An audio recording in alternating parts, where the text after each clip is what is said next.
Alright, so today we're going to be watching a PoPo medic video, which all of his videos are insanely good. I've seen all of them except for this one, because this one's brand new. I haven't seen them on the channel, so don't go look for them, and I will not be watching them on the channel. I'll put a link to a video of his that you should watch. It's called Rooftop Koreans. I'll put it in the description along with his channel, because if you like this, oh, you're going to love all of his videos. Anyway, I'm really excited. This one's going to be about Red Cell versus Navy bases. For those who don't know, Red Cell is basically the U.S. military's Op-4 team, which are combatants that are supposed to not work like the U.S. military and try and get into our own sites. So they do a lot of crazy stuff. But anyway, let's watch this one and see what it's about. Thursday, March 20th, 1986. An elite team of former SEAL Team 6 operators stormed through the gates of a naval base in Seal Beach, California. Armed to the teeth, the secret unit, codenamed Red Cell, took on hostages and interrogated admirals during a controversial mission to test the security and readiness of American military bases. This rogue unit acted with impunity as they successfully overtook 14 bases during their top-secret clandestine operation, and everything was videotaped.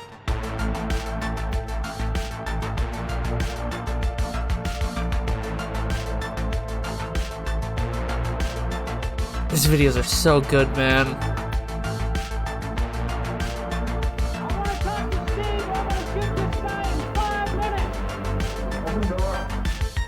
In the early 80s, the United States faced several terroristic-based events, from the 1983 Beirut MC bombing in Lebanon to a Marine barracks bombing in Beirut of that same year, coupled by hijacking after hijacking all across the globe, creating a geopolitical nightmare, in addition to the ongoing nightmare of the Cold War. And with a hyper-fixation on the Cold War among the homeland, the only program reinforcing realistic combat readiness within the Navy was the Red Flag program, where pilots put their skills to the test against Tom Cruise, just kidding, where pilots put their skills to the test against Soviet-style aircraft and also Tom Cruise. But with terror on the rise and the potential repercussions of only a handful of bad actors plotting an attack on homeland installations, the United States Navy proposed a program to prepare itself and its most sensitive assets for just that scenario. And by the summer of 1984, New Jersey native and SEAL Team 6 founder, commander, and legend Richard Marcinko relinquished command of DevGru to Commander Robert Gormley in order to develop this highly secretive naval special warfare program alongside Admiral Ace Lyons. Marcinko, dubbed the Maverick of Special Operations, was a highly decorated Navy SEAL and the perfect candidate to run such a program. During the 1970s, most Americans lived in ignorance or denial of the worldwide terrorist threat. Marcinko understood the vast vulnerabilities of American bases and facilities, which inevitably fell victim to complacency. Marcinko was dead set on physically testing the effectiveness of security measures, access controls, surveillance systems, and response protocols put in place and typically maintained by NIS. He knew the popular perception of military bases being impenetrable was a far cry from reality, and set out to replace the deterrence of perception with the deterrence of practical capability. The only way he knew how was by putting boots on the ground and putting the world's most capable Navy, its sailors and its brass, to the test. Their And mission hitting them was to hard. remain clandestine and covert, to simulate hostage situations, take over key installations, interrogate personnel, and plant mock explosives near sensitive government assets. His mission charter was approved and signed off by the Secretary of the Navy, and as Red Cell received the green light, Marcinko drafted 13 former SEAL Team 6 operators and 1 Force Recon Marine. Unloaded or chambered with blanks, the team carried real weapons, consisting of M9 Berettas, oiled with olive oil. You got your classic MP5s, and then you got the experimental HK SMG2. I mean, dude, that's pretty bussin'. The team also carried handheld cameras to capture Personally, my favorite SMG, P90. Best one. every aspect of each event to provide visual evidence of their breaches and assessments. And by the fall of 1984, Red Cell turned the Navy upside down.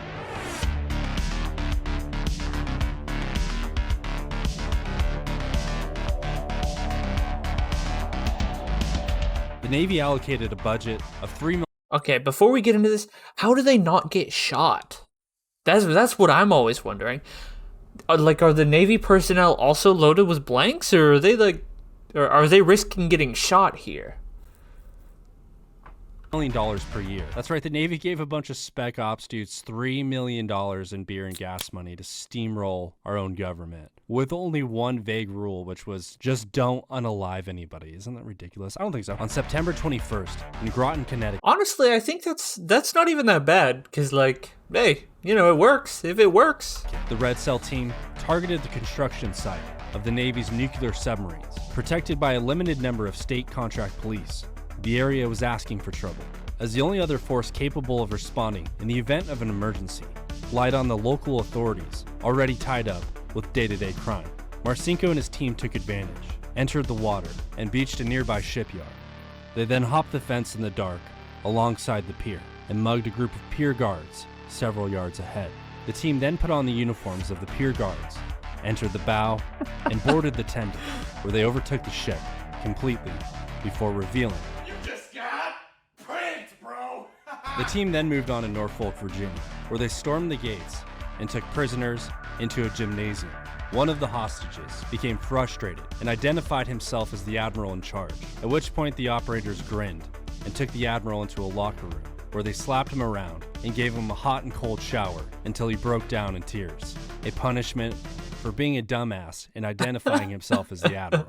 They would then practice breaking into military jails by concealing weapons in their crotch to highlight the fact that male officers were purposefully avoiding crotch checks when patting down prisoners. In Charleston, South Carolina, Marcinko walked straight onto the base, using the exit side while wearing a hard hat and carrying nothing but construction materials, and nobody stopped him.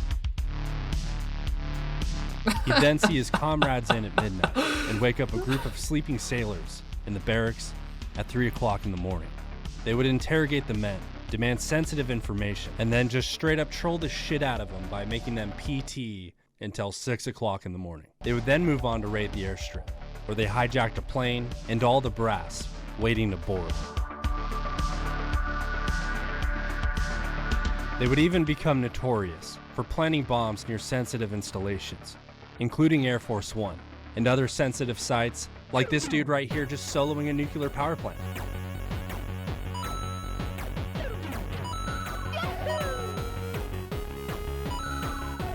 I mean, to be fair, nuclear power plants are built like fucking tanks, man.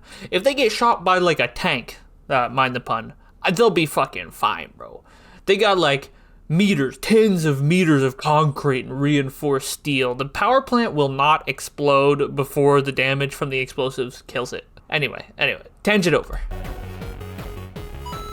Like, that would not be enough. That would not be enough. Maybe it'd take down a cooling tower, which that looks like what it is, but it would not kill the reactor.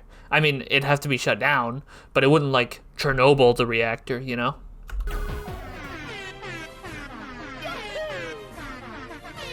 Like, that looks like it might be, like, a tank for water. So maybe it's semi-radioactive water in there. Or maybe not even radioactive at all. Cooling tower water. But, yeah. I don't know.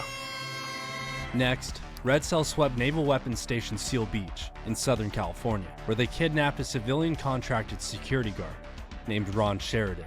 Sheridan's wife, in the area at the time of the confrontation, confronted the operators, but Sheridan relayed to his wife that it was merely a training exercise. They then took him to a nearby hotel, where they held him for 30 hours, stripped his clothes, roughed him up, and repeatedly dunked him into a bathtub. What the fuck? Yeah, no, babe, I heard about these guys. It's just training. They're called Red Cell. It's really cool, actually. I'll see you home for dinner.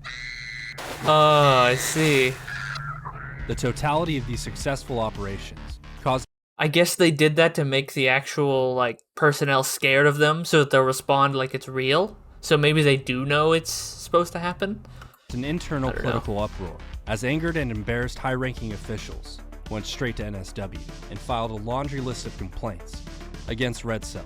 And to make matters worse, since Sheridan was a civilian and not naval personnel, he filed a major lawsuit against the United States Navy, marking the beginning of the end. That's fair, yeah. Of Red Cell.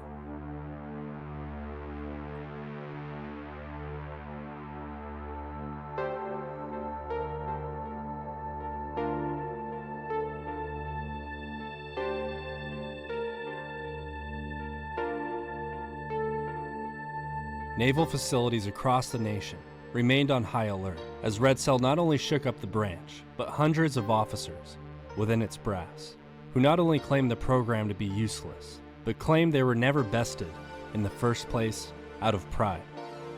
Well, Marcinko clearly it wasn't refuted their useless. claim by providing the videotapes that proved otherwise. However, Yeah. this only escalated the situation. Budgets were cut, the program was scaled back and reduced to tabletop war games. The Navy came down hard on I see. Marcinko. By 1989, he'd served 15 months in federal prison after he allegedly conspired with an Arizona arms dealer to receive a commission for securing a government handgun contract.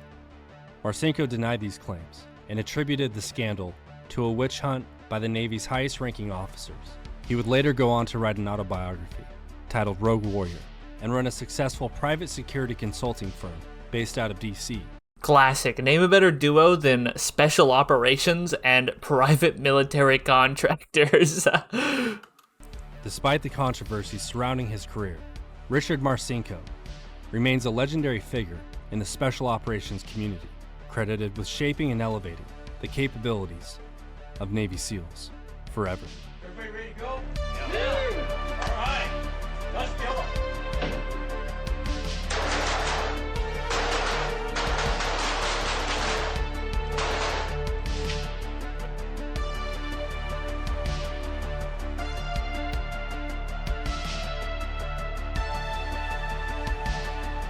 They felt it was unfair to do those, to highlight those kind of things.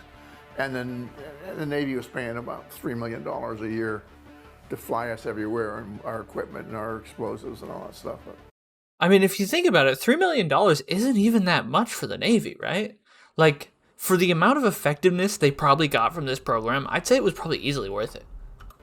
So eventually it reduced itself to almost a staff operation. And not so the bad guys can do whatever they want now.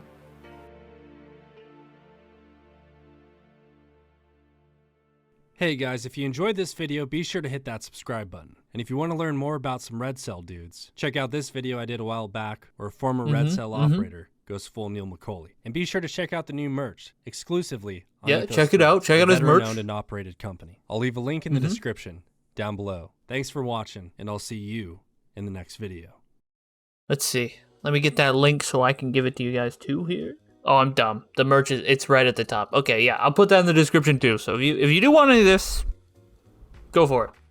So yes, really good video. Love PoPo Medic's videos.